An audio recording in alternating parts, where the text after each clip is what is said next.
the Stinky Popcorn Boys. We watch movies and eat popcorn. And are stinky. Hello. We are the Stinky Popcorn Boys, just some boys talking about movies and how they made us feel. I am Patrick Basketball, and I am a phone sex line operator. Nice. I'm John Gilardi, and I'm a very successful businessman who likes to diversify his income. Hey, that's good. That's what they say. That's what that's what makes you an attractive target for scammers, I guess. Yeah, because that's the word right there. You said it. You said diversify, and I was like, uh-oh. He's got assets. Yep. He knows who Dave Ramsey is. I got pudding. Yeah, Dave Ramsey, God. Don't go into debt. It's easy. Don't go into debt.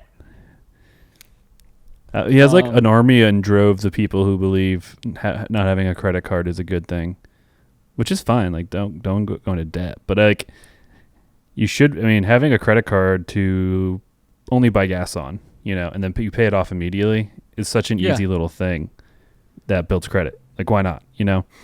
So that's my anti Dave Ramsey opinion of the day. Not what I thought was going to happen right away. But yeah. So that's the end of that segment. There you go. We'll do one every week. We'll do everyone every week. Right now, John is starting a personal vendetta against Dave Ramsey. You heard it here first, guys. Stay tuned as we build a feud with Dave Ramsey. Oh yeah. Today we're going to be talking about a confusing movie for those of you who, like me, grew up with Adam Sandler as Happy Gilmore or any of the various movies. Yeah, Mr. any of the Deeds. various movies that you saw Adam Sandler, and then you saw this movie, and it was not anything like any of those movies, and you were too young to understand because it came out in 2002, and you were just like, this isn't an Adam Sandler movie. I don't buy it. I'm not with it. I don't want to watch it. Turn it off, please. What is this? We're talking, of course, about Punch Drunk Love, the 2002 romp from Paul Thomas Anderson. Give us a little synopsis of it, my sweet Dave Ramsey hating friend. My guy. So it's a movie about Barry. He's a lonely guy with a severe case of depression, anxiety, some kind of mental illness. He's very uneducated, unaware of mental health. So mental health awareness is not reaching him or is existent at this time. Yeah, so he's it's struggling. 2002. So yeah, and so he's a little businessman. He's looking to diversify. He's looking to grow. He wants to grow his business. Exactly, and he's got some pretty shitty family that really kind of trigger him. But one of his sisters setting up with this girl, and he likes her. Simultaneously, he got scammed through a sex hotline, so he's like trying to kind of chase this girl that he has feelings for because he's been a lonely guy, so it's a revelation. On the other side, these scammers are ruining his life and kind of like strong arming him.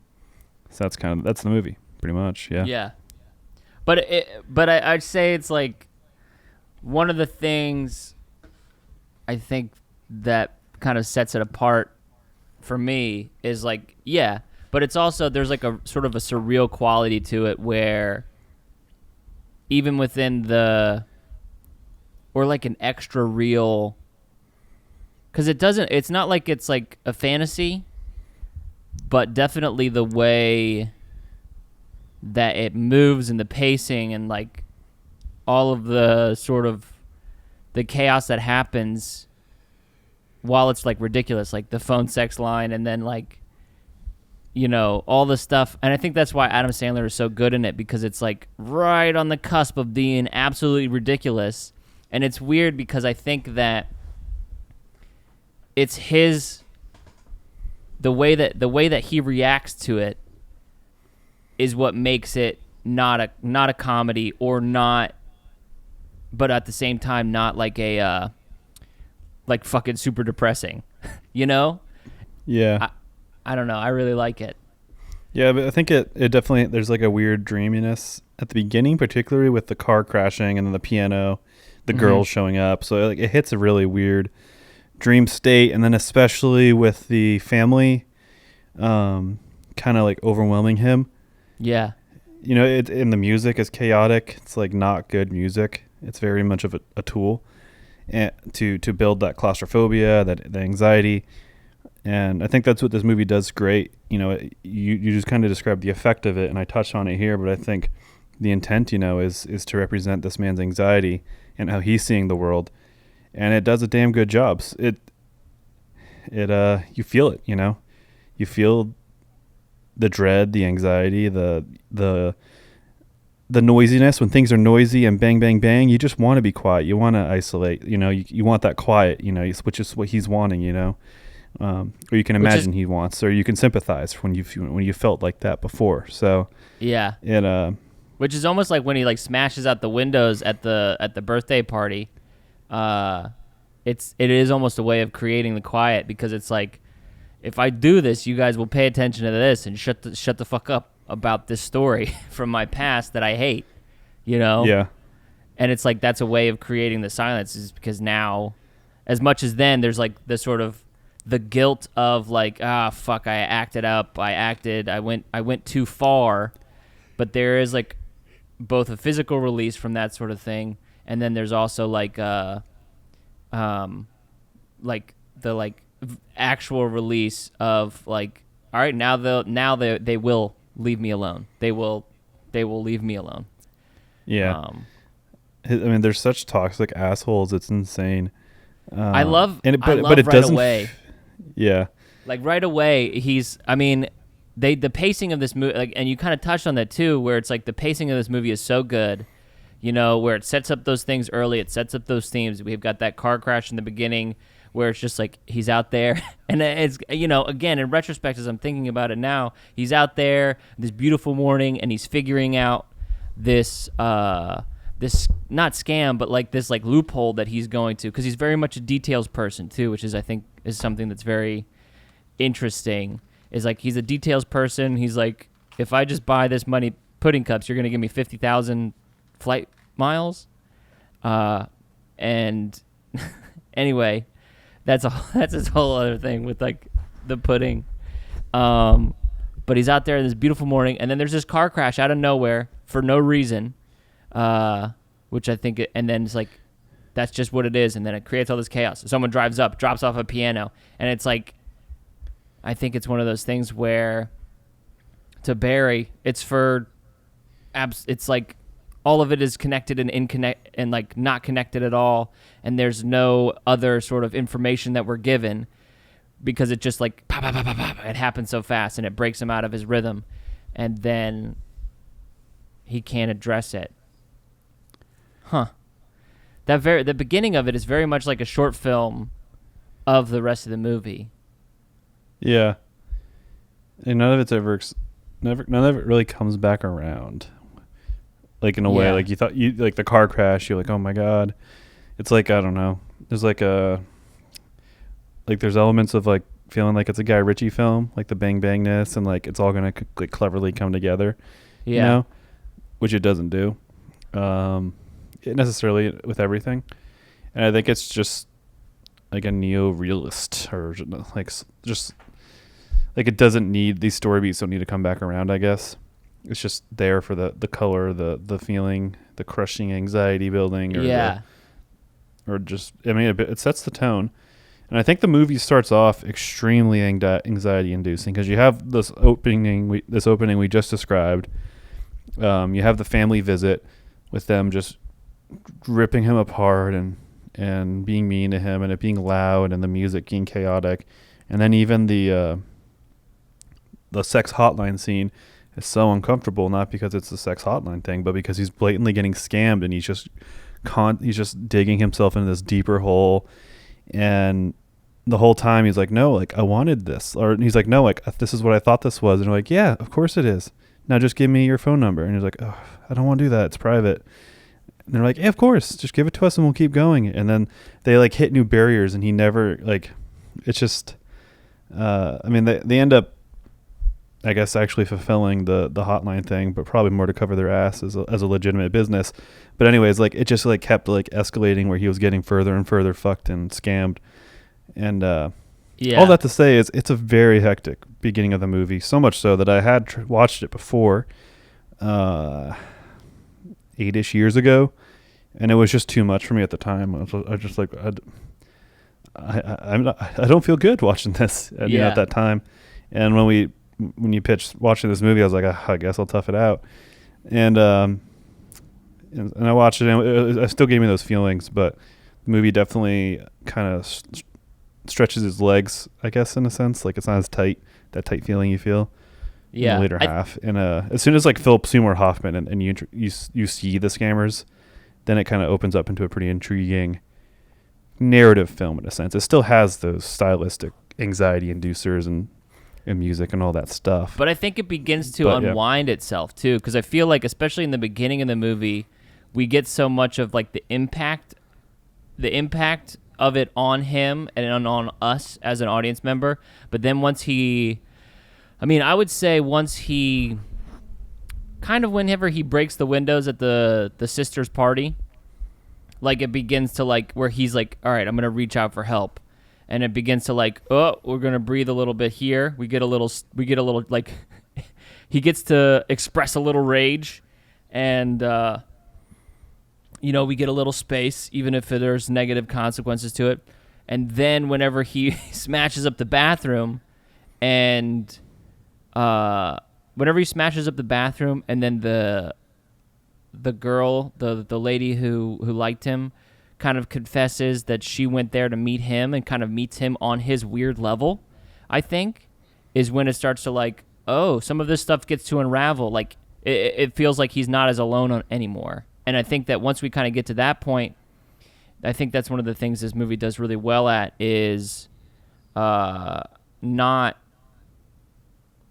living in that like cringe, panic-inducing like crushingness. It's like it's very. I think that it's a very sort of hopeful movie, where even as Barry is an interesting man, I think that it's hopeful where it's like, hey, you're not alone. This stuff is weird. There's a lot of stuff that's gonna be weird, but you got to keep going. You got to keep going and be weird. Yeah. No. Yeah. No, I agree. I mean, obviously, there's a connection there because he is a regular, I guess. I don't know how to put it in terms of, I don't know. He's got his quirks. He's got he is, in a sense, got a history of outrages, which would be a big red flag. If I had a sibling who I loved, but if they had outrages, I would, especially setting up a girl with them, with just like how, like, just the typical overpowering or whatever you may risk, that would be weird. I wouldn't do that. Well, but I think that's one of the things where, again, taking it literally,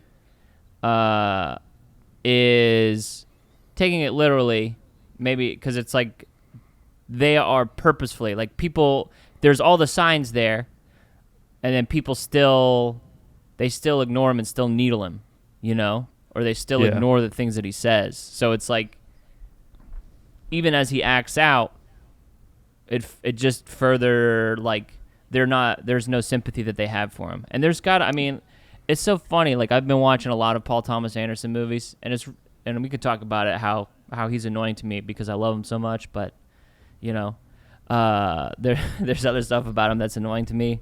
But there's so much. They're so fun to rewatch for me because there's so much. There's like that. The fact that he has 7 sisters there's something there. I don't know what it is off the bat, but like it's purposeful. Like, he's overwhelmed with it, and there's so many cool things. I mean, it's just the crowding, like, think about growing up, yeah, there's an imbalance there, even if I mean, if they were loving, I don't know if it'd be different, but they clearly weren't like super sweet of sisters, you know. So there's just a loneliness there, an imbalance there, and then the fact that they are overwhelming and mean, you know, it just compounds. So and the fact that they clearly conspire and talk behind his back, and have all the same opinion, you know, on him or whatever. Yeah, that definitely is a big factor to that. And I think, to finish my thought earlier, is you know, that big liability of maybe setting someone up with him, but I think it just it obviously works out because she's similar, but I don't know if it's explained or needs to be explained, you know, because maybe the sister knows that her friend is a little quirky herself, you know, or she reminds him of her. But I think it's just lucky that they get along, you know, or that they see eye to eye or whatever it is. Yeah. I think the most they explain to it is that she just really likes the way he looks. Like she saw him in a picture, which I guess is a quirky thing in its own, and maybe all the explanation you need. That was I loved that, where, I mean, again, that's like, you know, how you're just drawn to people, or, you know, I think that, again, it's just like creating a sense of togetherness, where it's like, I just saw your picture and I wanted to get to know you, you know, and it's like, you know, this is a guy who's got, maybe he's got a nice face and he's smiling in this photo and he looks interesting. He's smiling. He's surrounded by his 7 sisters. And it's like, you know, I want to see what that picture is that made her so intrigued to see him. But it's like, I don't need to. That's like, that tells me a lot, that she looked at a picture, you know, and decided that she wanted to get to know this person. And she didn't say like, oh, I wanted to, you know, date you, but it's like, you had a good photo. I wanted to see who you were. I wanted to meet you. And then she got like, just dropped her car off so she could see him early. Yeah. And like, there's such wavelength things that they can, like, I mean, like, there's a lot of people who'd be more sensitive to think that's some kind of stalking behavior, or creepy. You know, I saw the picture, I just need to meet you, or I dropped my car off even though it needed to, just because I want to see you. But some people call that sweet, but these two definitely thought it was sweet, and it definitely was I think they each had a catalytic moment that the other had that they appreciated, and I think endeared them further to each other. And I think it was a pretty good, simple little way, and it's not done like, it's very subtle. It's in there, and but it buys you into it enough, you know, because you see him pretty intimately as a dude who is struggling, maybe a liability, but you buy into it. I didn't see him as a liability. I don't know. I think that's funny. I don't see him as a liability. Like, I don't think he's like gonna snap and go on a rampage or anything. No, but, yeah. But he just has again, kind of like the, you know, the Green Knight, or even like the Bo Burnham thing, where this is something that's like more like interpretive, you know, where it's like, for me, I didn't see it as like I obviously wouldn't prescribe him as that word liability, or I wouldn't say that he was, you know, struggling on a whole. I would say that for me, he's doing well in business and doing what he can, and then life keeps hitting him with these things as he tries to get distance and become his own person, and he's got this blue suit on as he's trying to make himself more professional. And then, like, his sister's like, why are you wearing this suit? Everyone around him is like, why are you wearing this suit? He's like, I don't know. You know, and he's just trying to feel good about himself. And then no one will let him. But then this one person comes along and lets him feel good about himself. I think she might be the only person. I think she asked him initially why he's wearing the suit, and he's like, I don't know. And she just accepts that. Or he says, like, I think there's something interesting with the suit where he continues to wear it. No, it's just interesting, the different sort of perspectives as we both view this movie. Yeah. It's So just interesting. I mean, she definitely mellows him out and is an equalizer and helps him. But I saw him as a person with in a very severe mental state, struggling. So, Yeah. interesting. Yeah, I think it is. I think because I see him as a person who's trying to get better and is on the way again. Even as he's like maybe like on the like at the bottom of like his rope, he knows he's at the bottom of his rope as far as like dealing with all these different stressors and stuff that he's got around in his life. But for me, he's like, I gotta figure something out. It's just yeah, I thought it was nice. I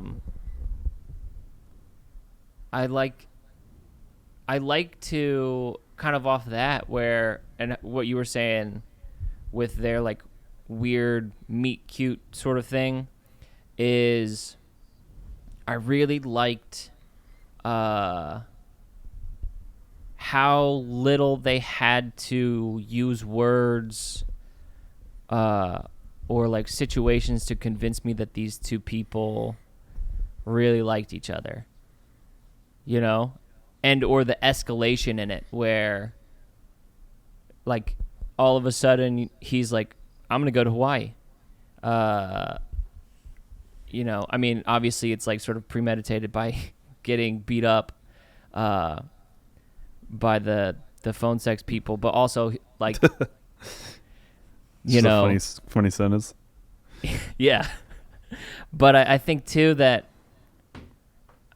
they never it was really refreshing to see that it was like sort of like an anti-rom-com in that things like all the things that would have derailed a rom-com relationship, like the guy answering the phone in that one when he goes to Hawaii and he's in the middle of that the crowded place and there's all this chaos going on and the man answers the phone and it just happens to have been a simple misunderstanding and he still tries and he goes and talks to her and it's still a beautiful moment when they meet, and that like the fact that doesn't derail it. Like he doesn't like go to that classic rom-com where it's like, oh God, she was of course she was lying to me this whole time. He actually like follows up and talks to her, and then whenever he goes over to her house and she's like, you left me at the hospital. He's like, I'm sorry. Here's all the information. I'm being very honest about this, blah, blah, blah, blah, blah. And she's like, don't do it again. And I just was like, that's nice. I like that. I like that we're not, I don't know. It made me happy. It made me feel good. Good. In a way that wasn't saccharine sweet. Because it's like, it was like eating a well put together croissant instead of like a fucking Subway cookie. Those are good though. They're good, but they're like saccharine sweet. Maybe that's not a good example. I'm trying to think of where it's something that's like, all right, this is clearly processed. It's still good. I still enjoy it, but it's not this thing that's not going to make my stomach feel like shit. Yeah. I guess I can't relate, but I get what you're saying still. Like a well-made treat compared to a mass-made treat, mass-produced treat. Yeah. The feeling that they give you, not how they're made. Yeah, I think here you talk about more and more how the movie made you feel good and seeing these two individuals maybe find love in each other where maybe they may have having trouble finding it. I didn't feel bad or anxious the whole movie, but I didn't get that feeling. I'm trying to figure out why, and it's I don't know, maybe we all got individual lives we live in different ways. And we got different experiences we pull from that change our perceptions of how we view art. Yeah. Art. But man, there were so many good scenes though in this movie. Like even outside of how it made us feel, as separate people. Yeah. Well, I think one of the best scenes is the Sex Hotline scene. Yeah. Just because of the way it's shot, the camera movement tells a story. He finishes setting up the information, giving away his life and information.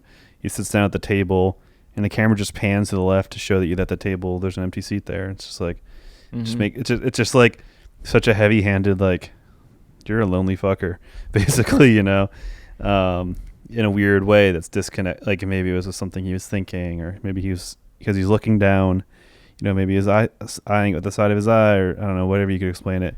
But, there's just stuff like that, and the long takes, and just the uneasiness, the pacing. He's pacing because he's uneasy, he's nervous. Through the whole scene. He's trying to find some place to be comfortable with it. Like he wants it to work out, and he's trying to find a place where he's like, is this the spot? Is this the spot? Is this the thing?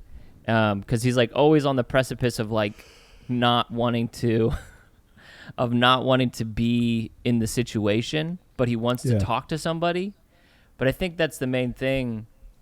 And I love that it's never addressed. I love that he doesn't like, hey, I don't want to do phone sex stuff. I just want to talk to you. And I love that that's left out. Because he's embarrassed to say it. Well, yeah, it's such a classic example of kind of being too kind or being too I don't know. Everyone's been in the position where they went along with something or said yes because they were afraid to say no. They were afraid to disappoint the other person. They were afraid of any kind of conflict. They were just maybe in a trance. Sometimes you're just like, why the fuck did I go along with that? Or why did I agree to going to that place? Like, you know what I mean? Yeah. And that was very simple. I don't think that's something that is shown in movies a lot, maybe as a concept. I'm trying to recall, but it's certainly not something that takes you along for the ride of that emotional ride of like just I think going it's hard. On with some, yeah, I think it's a hard thing to do. Show. Yeah, and it's so hard to show accurately because it is such like a accidental thing that happens. Yeah, we just like, how did I get here? That was dumb. I think it's easier to see the outcome of it. Like it's like, how did I get here? And then it is to see the like accidental decision happening. Yeah, well, it's all super real time too. It's the cool thing, and there's cuts and stuff. There's long takes, but it very much feels like a oneer, which is important to this scene. I don't know. I really like the scene. I think it's a great scene. I love the restaurant bathroom. Like the whole restaurant scene, I like is really good. With him, I think it's interesting. It's interesting whenever Barry, the Adam Sandler character, what he chooses to be honest about and when he chooses to be honest about things. Because it's like in the same scene where the lady is like, hey, they told me this story about how you smashed all the windows with the hammer while you're trying to build a doghouse or something like that. And she's like, this is a funny story. And he's like, no, I hate that story. That didn't happen. They're liars. And then she asked him about the pudding cups. What am I doing? The pudding cups. Golf on the mind. Guy, I got it, dude. Just a couple feet short there. But she asked him about it, and he's like, he's almost excited to tell her the truth about it, I feel like. And she's excited to get the truth. Yeah, I think it's a big moment of acceptance too. Like he's called, the R word and stupid and a bunch of insults is usually is the response to things. Yeah. And so he's kind of being vulnerable to someone new, and they don't call him an idiot. So I think that was a big point for him too, in terms of I don't know, opening character up, growth. starting to be happy. So yeah, and then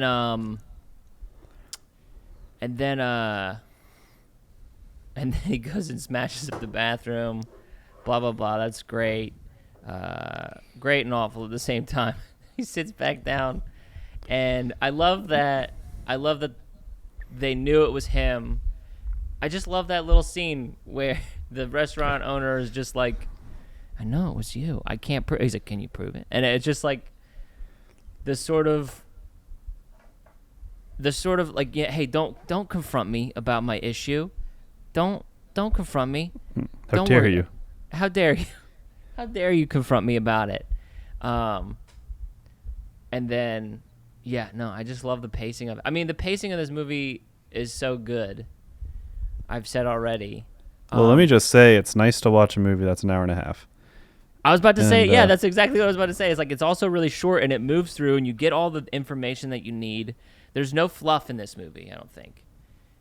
And that's with it even being like having long takes and like moving through the space and setting stuff up and like letting things develop within a scene, within a shot. It's still not very long. Like there's no excess. Yeah, no, it moves along. It's funny for how much of a movie that feels like it's in real time. It is an hour and a half, with the long takes. It's definitely an accomplishment. Yeah. It's like the concept of a simple short story, just extended out to an hour and a half. I don't know, but it is nice that it is nice to watch a movie that isn't long these days. Like 2 hours is the standard. Yeah. And you know what? I think 2 hours was the standard up until recently. I think now it's 2 hours 15 minutes. Like it's an extra 15 minutes, but it's like I'm consistently noticing there's an extra 15 minutes onto that 2 hours. And yeah. I mean, I don't know. It's funny though because I think movies are too long though for our attention spans. The attention spans that we've developed. And that's why there's but that's why there's so much action and there's so much stuff going on. Yeah. Because it's gotta keep us. I'm not because I know you do it. I know Christian does it, like the watching movies in chunks. For me, the most I'll ever do is 2 chunks, but that's very rarely. And so, like, despite me complaining about the lengths of movies, I don't have a problem paying attention. I guess it's more. I don't have a problem paying attention necessarily. It's that sometimes fitting it in. Yeah, well, it's just like sometimes. I mean, it's just like sometimes I can't watch a 2-hour movie and give it the appropriate. Like attention. I could sit. Give it the appropriate attention, but like, it's not because I can't like sit through the 2-hour movie. It's because I don't need to. Like there's some movies where it's like, okay, yeah, I need to sit through and watch this. And a lot of times it's like movies that I'll see for the first time. But if I'm like rewatching There Will Be Blood, I can watch that in act chunks and then kind of like read it like a book, where I get to like watch this scene and then I can like watch this scene or watch how it connects, and then like I can come back the next day and watch the next 20-minute segment so that I can be like, oh, and just, I don't know. Sometimes it adds to the experience where I get to like, I did that with There Will Be Blood, which is why I say that, is like I got to kind of examine it a little bit more because I watched it in chunks. So it was like sort of like a study rather than like I'm consuming this. It's like I'm watching this with purpose. And I think that's one of the reasons, because it's like it takes a lot of sort of like mental energy to like try and watch something like that with purpose.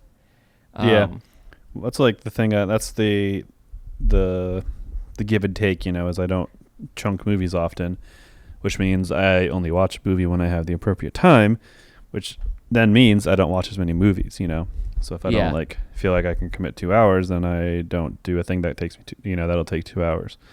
Yeah. So it's everyone's got their own viewing habits. But that's all to say. It's nice when a movie's an hour and a half long. Yeah.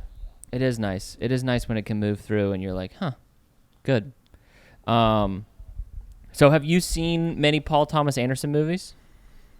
Yeah. I wouldn't say I'm a fan, and I only say that because I can't like rattle off his movies, but I know I've seen There Will Be Blood and Boogie Nights, and I think I've seen a few more. But I've seen a lot more Paul Thomas Anderson than I had seen Wes Anderson before. Yeah. Are they brothers? No, they are not brothers. That's such a common name. Yeah. They got to be related. There's only two. There can be There can only be one person with. Yeah, I'm pulling up his filmography. So I saw The Master. I said There Will Be Blood, Boogie Nights. Magnolia is a perfect movie to watch in chunks because it's 3 hours long, and it's like also segmented because it's like the convergence of, I want to say like 6 different stories, sort of. It's really cool. Yeah, I've definitely wanted to watch that. Like, I wanted to watch the older Tom Cruise movies I hadn't seen yet. Yeah. I mean, I added that to my watch list. That man is a crazy person. And Do you know Agent Carter is his girlfriend? That actor? Haley Atwell? I'm pretty sure they're dating. What? Learned that today. Christian looked it up. Tom Cruise and Haley Atwell. Am I right? Tom Cruise in a relationship? Tom Cruise has continued his romantic relationships. He's not confirmed a relationship since his last divorce. It's possible. Is Tom Cruise's newest rumored girlfriend ready for Tom Cruise? Haley Atwell is in fact dating Cruise. She becomes the latest in a line of famous actresses who've been romantically linked with the notorious intense megastar. So are we not confirmed? We're not confirmed. It looks like she might be in a movie with him. Like, she might be in Mission Impossible, and maybe they went to an event together. I'm looking up pictures, but it doesn't look like there's any confirmation. Okay. Like from reputable sources. Like Your Tango, not a reputable source. No. What is this other one? The Mercury News, not a fucking. Also, very important things to check the sources on is whether or not Haley Atwell is dating Tom Cruise. Yeah, that's the check your sources, guys, before you spread. That's the conversational transition P.T. Anderson hopes happens when people talk about him. Yeah, his hopping from Tom Cruise to Tom Cruise's relationship status. Yeah. I'm not like a fan, but I'd seen those, and I am interested in Magnolia. So yeah, I've seen 4 movies, and I've enjoyed them all. This was a big question mark until recently, and I enjoyed it. So I like his style. He definitely has a style, but he's not, an auteur necessarily like Wes Anderson. So it's nice to kind of watch that and kind of see someone have a signature that isn't super stylized. So that's nice. Yeah. Well, I'd say his signature is more in his direction of actors and the structure and pacing of his story. Is what I would say would be his sort of like signature. I don't know if he has like a signature visual style. I think big takes, long takes, letting the actor breathe in it. Phantom Thread it's weird because I don't think it's a good movie necessarily, but I really fucking like it. And I can't explain it because it's I don't know. It's one of those things where it's like kind of confusing, and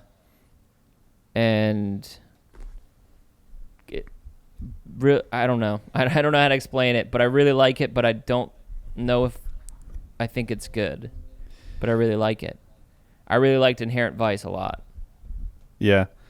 I mean, just feeling you'd say like letting the actors breathe.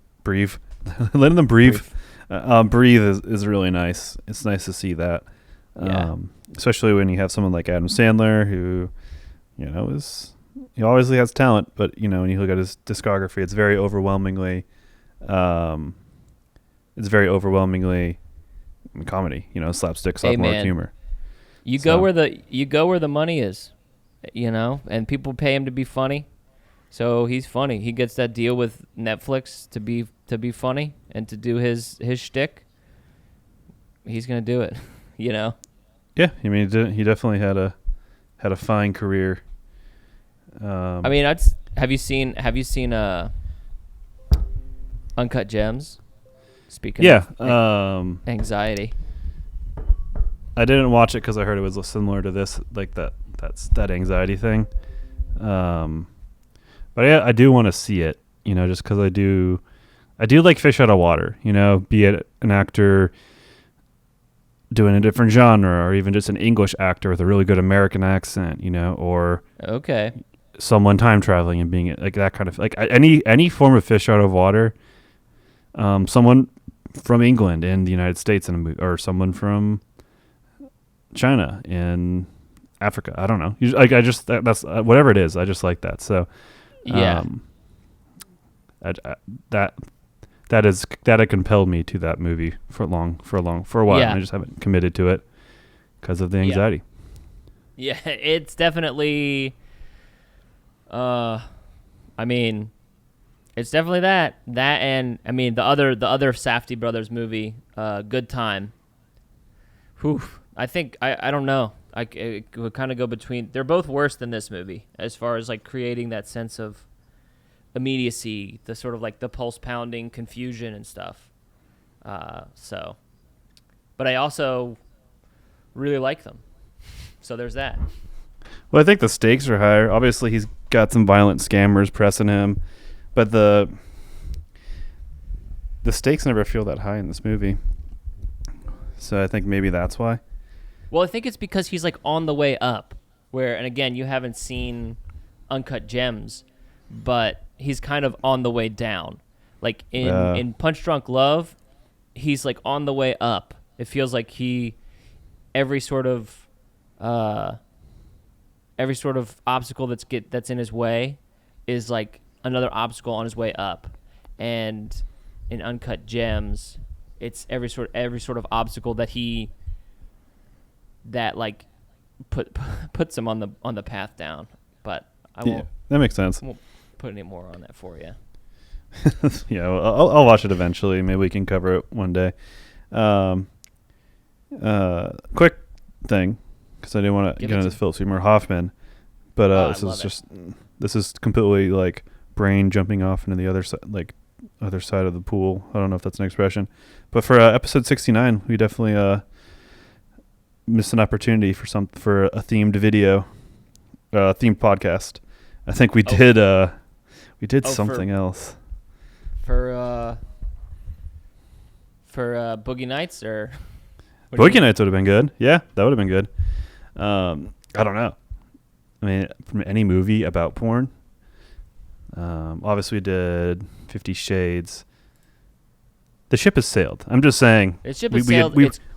We did a good job of being thematic, and then we missed the biggest opportunity there.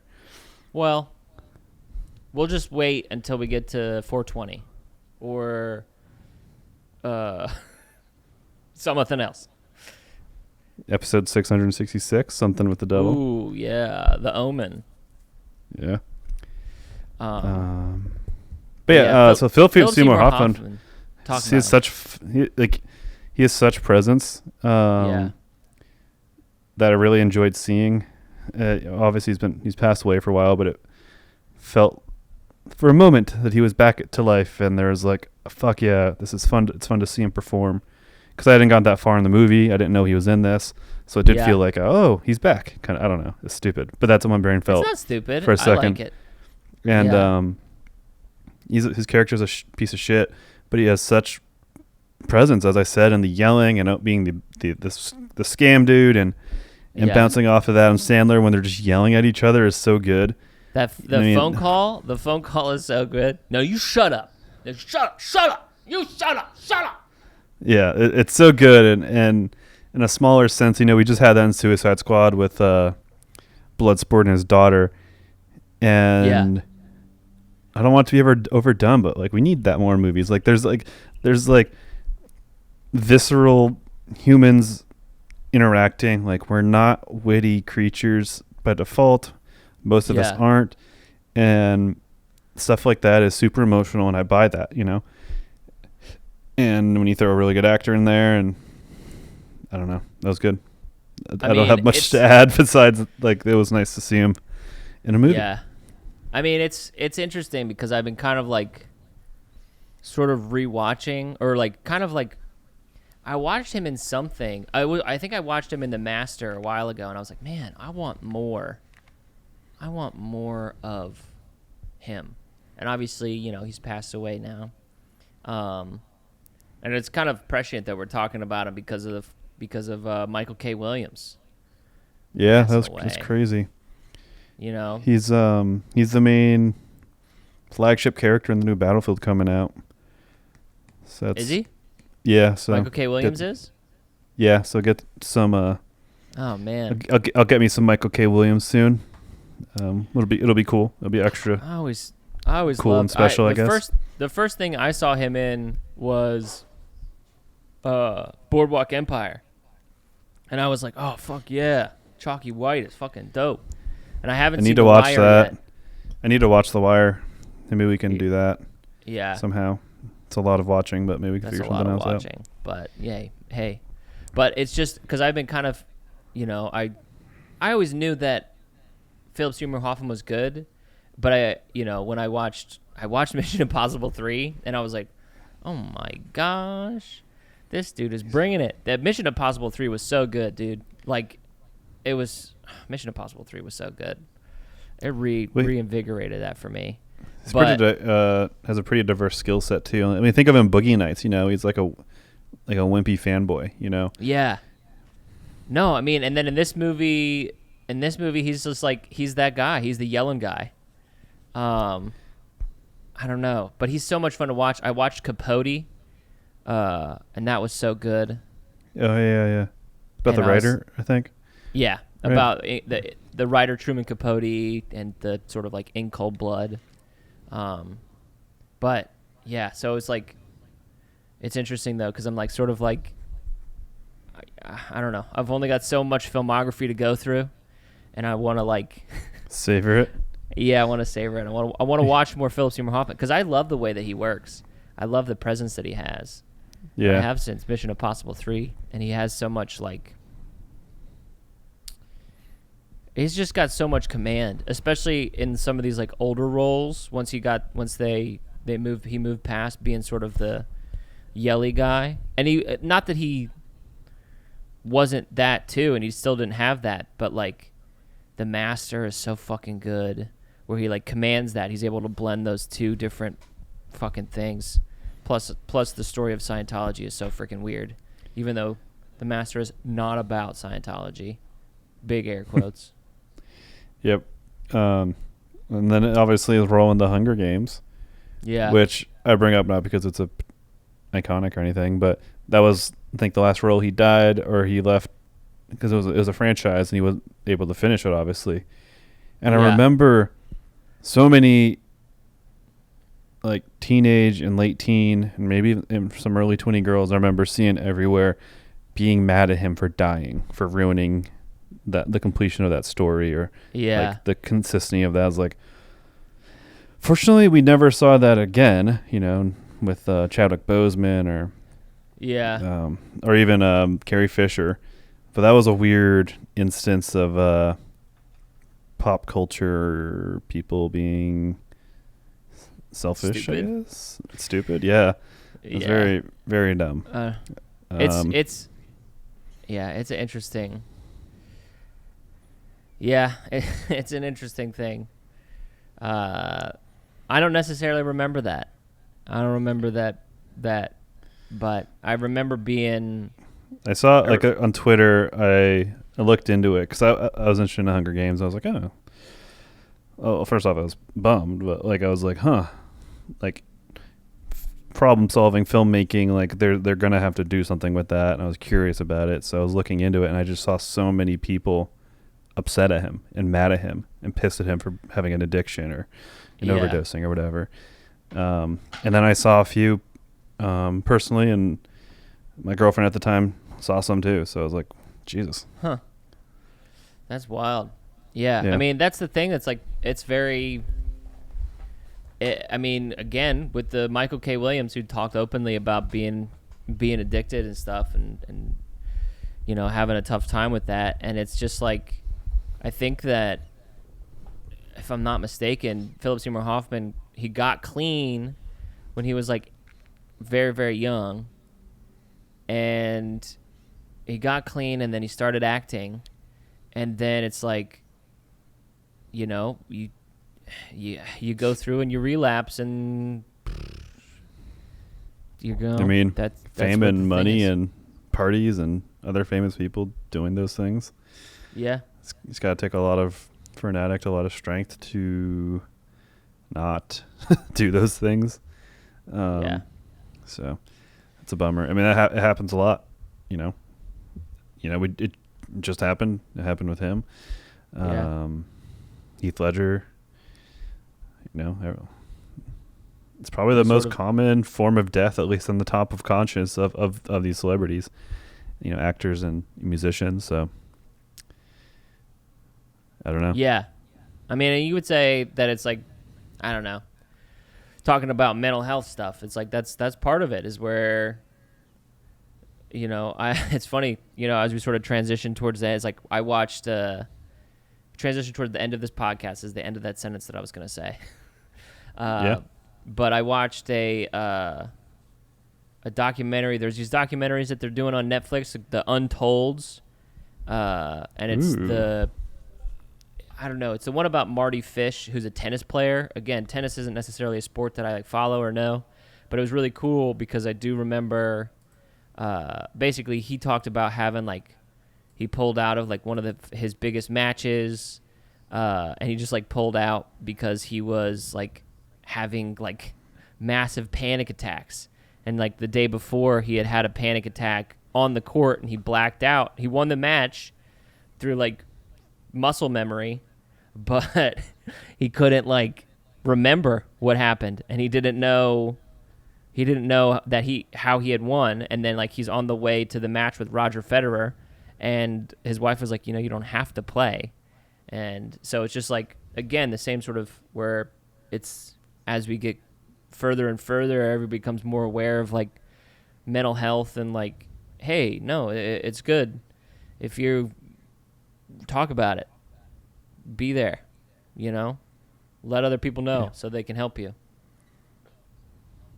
And with Barry coming all the way back around to Punch Drunk Love, him finally being able to open up and talk to the lady, I can't remember her name in the movie, is that's one of the things that I feel him opening up with his pudding story and any of that stuff, him finally being able to open up to her. Lena is the character's name. It's Emily Mortimer, and Emily Watson. But Mortimer. Emily Mortimer is a different woman. There's two? Emily Mortimer is a British actress who looks sort of similar to that lady, but she's different, obviously. Yeah. I mean, she looks, was it Watson or Wilson? Emily Watson looks British. Very much looks like a British woman. Yeah. Especially at the age she's in this movie. If you dress up in a period piece, for a World War II, for some reason I'm picturing she just looks like a quintessential woman just going through the London Blitz and being a hard ass, surviving that. I just picture that role for her in 2002. Yeah, she was born and raised in London. Hey, see? So, there you go. And Emily Mortimer, she was born in London. So, there you go. I feel how long does it drive take to drive from one end of England to the other? I don't know. I'll look that up right now. Because I don't think it would take long, and my friends from the UK talk about flights and how things are far away. If it's 2 hours, and it's is that just it's either it is far away, or it's a perception thing. It takes 15 or 16 hours to drive the 837 miles across Great Britain. East-west or north-south? I think that's north-south. I mean, 15 hours is a long drive, but that stands to reason that you're at its widest. The United Kingdom is 300 miles across. from the southern tip of Scotland to the southern coast of England. From the northern tip of Scotland to the southern coast of England, it's about 600 miles. No part. Yes. So, I mean, 15 hours is a long drive. Yeah, but it's a long drive. There is a chance that you're within 8 hours of 50% of the country, and that's crazy. And that, in theory, anything over 6 hours, anything 8 hours and under, I would drive fine. My length of stay would depend, but that country's small as hell. And I do think there's a perception maybe that 2 to 3 hours is a long drive, which I get it. It's relativity, but damn. It's like nice 2 hours from me to you. You're in yeah. Raleigh. Yeah. And there's that's probably unfathomable for some people. I don't know. It's interesting. I'm trying to think of what a 16-hour drive is. Like, it's about...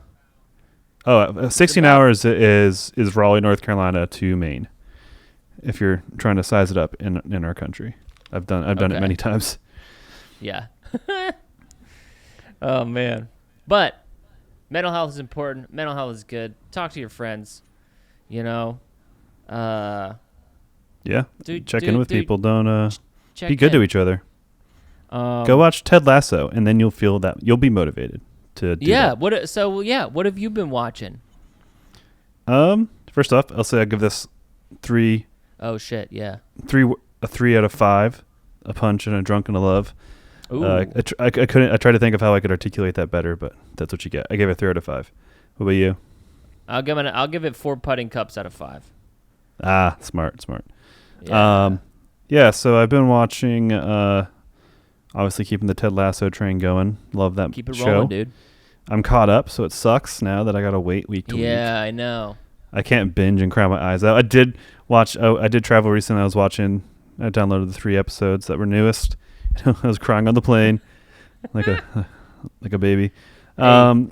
I saw Candyman. Okay. Good. Yeah. Not great, but good. Yeah, I agree. It was a movie. I agree. And it was we actually mentioned maybe talking about it, and we're like, I don't think I could talk about it that much. It just it wasn't. It was a good movie, but it wasn't something I'm gonna walk away with and talk a bunch. After we got out from the theater, my girlfriend was trying to talk about it. I was like, I just don't have anything to say. Like, it was a movie I watched. I don't know. It was a weird one. How about you? Well, I Obviously, also watched. What? Sorry. Go ahead. Did you sneeze? No, I was saying, how did you feel about the movie? Like, Candyman? I really liked. I gave it 3.5 stars, by the way, for those curious. I liked Candyman. I would probably give it 2.5 stars. 2.5 out of 5 stars, or buckets of candy with razor blades and all. I really liked the first 2 acts of that movie, and I feel like we missed. I don't know. It does feel weird. At the Alamo. Sorry to keep dropping this, but they bring you the check. Dude, we got a sponsorship now. We don't have a sponsorship, but we'll take one. They bring you the check towards the end of the movie, so it's like, oh, the movie's about to end. Especially when you're into it, Yeah. And I was into it, and then the check comes, and I'm like, what the fuck? It's almost over. And it falls apart. So it really yeah. yeah. It doesn't fall apart. It just kind of I don't know. It's just no, the wheels come off. It's on the track, and it's okay, this is fucking cool. This is fucking cool, and then it's it switches to another track, and then the wheels come off. Yeah, I don't know. That's kind of I was disappointed by the way it ended because I was so excited about the middle bits. I love the way I loved a lot of it, and there was a lot of the shots and the way that they did some of the stuff, the special effects, the way they accomplished some of those things was really fucking cool. But then it didn't feel like they paid off on the story that they wanted to pay off of. But I really like the concept of it too. Felt like one of those COVID casualty kind of things. It might be, but I don't think it was. So, well, but I think I think that was in the can, and then they held it back because of COVID, because of movie theaters and stuff. I could be wrong. I absolutely could be wrong. But I think that they held it back, and they held it back for a while. And I don't know if maybe they edited it too much, and like they tried to, because again, we literally just talked about loving a fucking hour and 35-minute movie, and I was like, oh shit, we're in for a fucking we're in a move. We're dodging and weaving with this thing. Let's go. And then it was all about it, and then it sort of fell apart at the end, and I wanted more. I think that's kind of my main takeaway from Candyman. Yeah. I agree. I watched that documentary that I talked about just now. The Netflix one? Yeah. Breaking Point is the name. It's Untold Breaking Point. Okay. About Marty Fish and Andy Roddick and USA Tennis in general. Which is very interesting. Yeah, very. Then you could tie in Osaka too. You can even make an epilogue mini doc from that. I'm trying to think if there's I'm all caught up on Ted Lasso too. I watched. What the hell? I watched Suicide Squad again. Holds up. Oh. Before it left HBO Max. Oh, it did? The old Suicide Squad or the new Suicide Squad? The new one. Yeah, they left HBO Max. They do that. They'll premiere on HBO Max and then go away and then come back for some reason.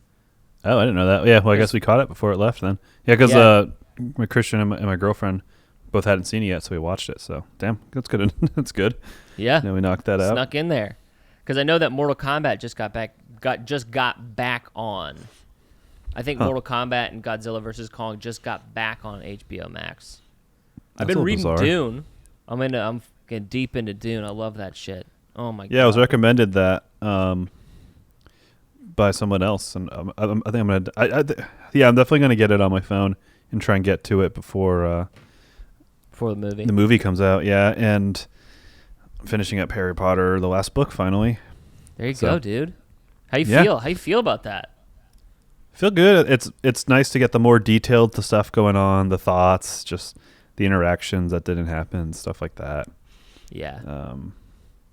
Yeah. I mean, it's just typical. The book's better than the movie kind of bullshit. Like. Yeah. So. I think there's a level of that, but I don't know. I'm excited for Dune. I'm excited to see the way that, because I feel like it's going to be close to the book, but I think that it'll also be an interpretation, because that's one of the things that I feel like Denis has done really well, is like taking the source material. I mean, with Blade Runner 2049 even, where it's like takes the source material and then adapts it to like what he needs it to be. Yeah. So I'm curious. At least it'll be fun to look at, I hope, at the least. I think it will definitely be fun to look at. And at the least, Zendaya is there, so it's at least going to be fun to look at. However much he's on screen, and Timothy Chalamet too. He's fun to look at too. And this is true. Jason Momoa. Listen, dude, they got a freaking cast. Oscar Josh Isaac, Brolin, Oscar Isaac, but not Batista. I don't like looking at that man. You don't like looking at Dave Bautista? No, he annoys me so much. Yeah, you got a little beef with. Hey, John's starting beef with Dave I think Ramsey, it's because I'm served Dave Bautista. I'm served Dave Bautista articles all fucking day, and That's I because don't you keep engage with them. it. No, I don't. Yeah, you do. They know. They've got eye trackers on you. They know what you look at, and they know that you look at it and you're just hating it, and they're clocking it as he really wants to click on this Dave Bautista. We better give him more Dave Bautista articles. I'm not about it. And then what sealed it was how fucking bad Army of the Dead was, and that he gave up Suicide Squad for that movie. Which thank you, Dave Bautista, because John Cena was so much better than you could have ever been in that role. Yeah, I mean, I actually can't disagree with you, but yeah. On that positive note. Hit us up on Twitter at Stinky Podcast to tell us what you think we should watch next. Tell us why I'm pretentious. Tell us why I'm not pretentious. Tell us why John should fist fight Dave Ramsey. Tell us And why we should Dave take Bautista. and Dave Bautista. Yeah, I was gonna get there where we tag team them, where you fight Dave Ramsey and I play chess with Dave Bautista because in a physical combat, he would beat the shit out of me, and I accept that. I know this. He might beat me at chess too, but I have more of a chance there. Yeah, I love you. I'm there for it. I'll back you up. Rub my back, give me some water while I was like, We'll pawn to grease each E6. other up so they can't catch us. That'll be the trick. And we'll just run away. I'll flip the chess table, and Dave will be like, "Oh, I beat you," and I'll be like, "Yeah, no one can know. No one will ever know." What is this fantasy? It's a good All one. right, as they say in on Sex Hotlines. Hey, give me your fucking social security number. Give it to me. Give me your birth certificate. Send me a fax of it.